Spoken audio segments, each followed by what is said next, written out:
Hello everyone, আজকের পর্বে আমরা দেখব পনির সাঁতারের প্রশিক্ষণ যথাযথভাবে শুরু হয়ে গেছে। এখানে জলে পনির নানান ভুলভ্রান্তিগুলো ক্ষিতিশ ধরিয়ে দেওয়ার চেষ্টা করছেন এবং এক সময় আমরা দেখব পনির রেগে যাবে এবং জল থেকে উঠে পড়বে। সেই সময় ক্ষিতিশ তাকে খাবারের লোভ দেখিয়ে পুনরায় জলে নামা করাবে।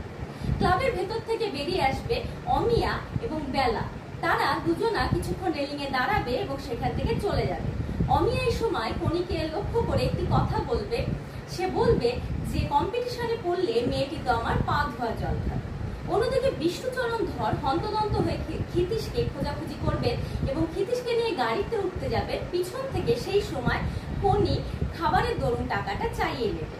পরদিন আমরা দেখব ক্ষিতিশের সাথে পনির কথোপকথন হচ্ছে, যেখানে ক্ষিতিশ জানতে পারবেন পনির দাদা অর্থাৎ কমল তার শরীর একদমই ভালো নেই, সে ইনফ্লুয়েঞ্জাতে ভুগছে এবং সে প্রায় মরণাপন্ন।